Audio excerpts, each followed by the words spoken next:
Discurso muy amplio del presidente Alberto Fernández, en donde le habló a esos sectores de la oposición que mantuvieron una actitud ambivalente, podríamos decir zigzagueante, por lo menos con respecto a lo que fue la cuarentena y a lo que fue la posterior llegada de la vacuna. Vamos a sumar a Nicolás Fiorentino, analista político, justamente para hablar de todo lo que deja este discurso. Nicolás, uno tiene la sensación, buenas noches, de que el presidente habló a la oposición, pero también habló claramente hacia adentro, no eludiendo temas sobre los cuales les vienen pidiendo algún tipo de medida, ¿no? La justicia, la energía, el salario, los alimentos. ¿Cómo estás, Nicolás?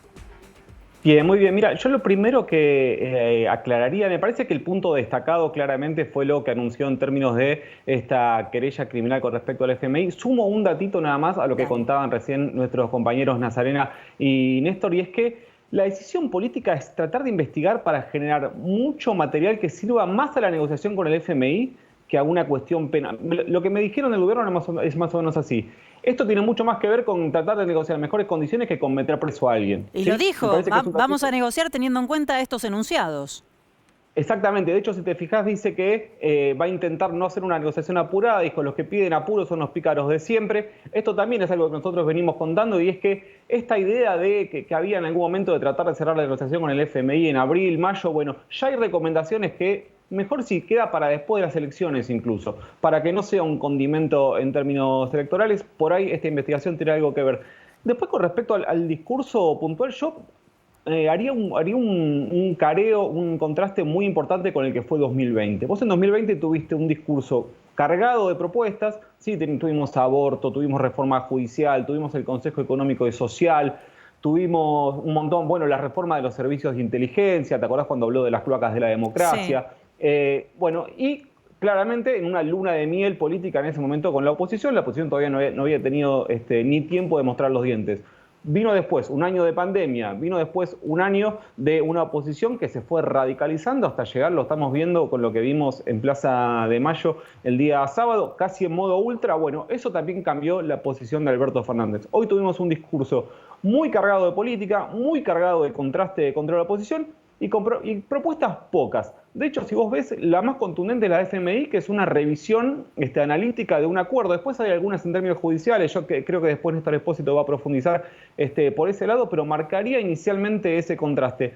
Ahora, para tratar de identificar bien, armamos 6 puntitos, 6 formas distintas como para ir desgranando un poco lo que fue el discurso. El primero, lógicamente, es la oposición. Ahí se generó algo muy curioso, Feli, en la participación del presidente en la apertura de las sesiones, porque mientras decía cosas como que la oposición se agarró de cualquier cosa para hacer un banderazo, bueno, a los 10 minutos ya estaban convocando un banderazo de verdad. Sí. O sea, esto pasó en vivo hoy. Claro. Como para que tengamos una idea de la situación a la que estamos expuestos. Después, bueno, habló lógicamente de las vacunas, reconoció que están llegando vacunas a un ritmo menor de lo dispuesto, volvió a hablar de los errores, en lo que fue lo que estuvimos contando estos últimos días, de lo que ocurrió con la vacunación en el Ministerio de Salud y las vacunaciones irregulares en el Hospital Posadas, que terminaron nada más y nada menos que con el pedido de renuncia a un ministro de la Nación, porque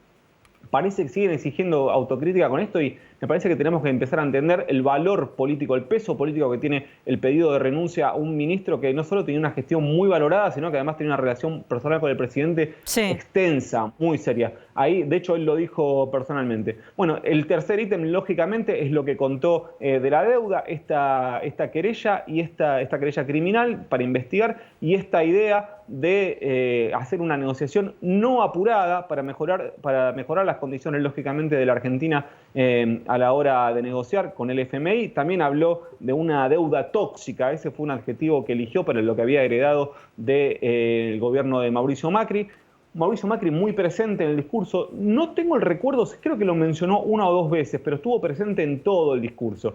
Mauricio Macri, de hecho, se notó, por ejemplo, la pluma de Grinson, quien lo ayudó a armar el discurso, cuando dijo algo así como debíamos enfrentar el incendio sabiendo que otros habían terminado con el agua. Eso yo me parece que tiene más que ver con la mano de Grissom que con la del presidente Alberto Fernández. Hizo varias alusiones, ¿no? En algún momento se decía que el presidente evadía hacer alusiones a lo que había encontrado cuando asumió como presidente previo a la pandemia. Pero hoy claramente hizo alusiones a lo que había pasado y sobre todo, bueno, la cuestión del endeudamiento.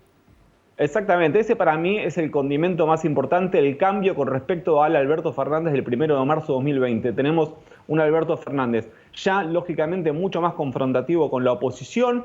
También hay una responsabilidad de la oposición en eso, ¿eh? No es que solamente el presidente cambió de lugar, sino que la oposición del 1 de marzo de 2020 no es la oposición del 1 de marzo de 2021, porque ya lo vimos en Plaza de Mayo el sábado, porque ya vimos que convocaron un banderazo en el mismo momento. Todavía no había terminado el discurso, Feli, esto es real. Todavía no había terminado el discurso de Alberto Fernández y ya se había convocado a un banderazo. Bueno, nos quedaban ahí unos ítems más que hablaba de las tarifas, y se habló del proceso de dolarización. También recién, hace un ratito, el gobernador bonaerense Axel Kicillof confirmó que en la provincia de Buenos Aires va a ir en el mismo sentido, en la desdolarización de las tarifas. En la justicia dijo que va a enviar varios proyectos. Bueno, apuntó duramente a la Corte Suprema, algo que tal vez no hacía tan linealmente, solía ir más a Comodoro Pi, más las cloacas de la democracia estaban en Comodoro Pi que la Corte Suprema. Ahora apuntó más a la Corte Suprema. De hecho, varios anuncios respecto a lo que fue el comité de expertos que enviaron recomendaciones al Poder Ejecutivo. Algunas de esas se van a empezar a tomar. Pidió que se cierre de una buena vez la reforma del Ministerio Público Fiscal para poder avanzar con la designación del juez federal Daniel Rafecas como procurador. Recordemos que la Argentina no tiene un procurador que haya jurado bajo mandato constitucional hace muchos años,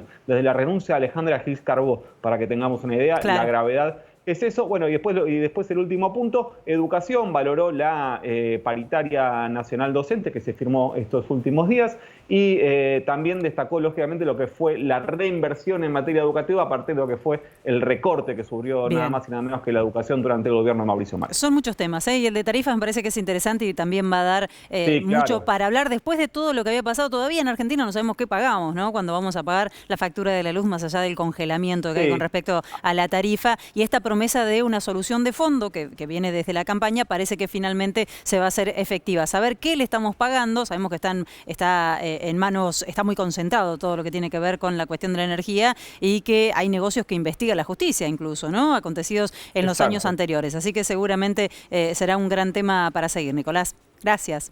Sí, ahí lo que dijo con respecto a las tarifas, este último datito, y es que tengamos paciencia con conocer el nuevo esquema tarifario, que se va a avanzar primero en una desdolarización, vincularlo más a las ganancias, a lo que ganan las personas que al precio del dólar, pero que paciencia con el nuevo esquema tarifario. Y una declaración de emergencia en servicios públicos, por eso digo que es un tema que se viene y del que vamos a hablar seguramente seguido. Gracias, Nicolás, volvemos enseguida.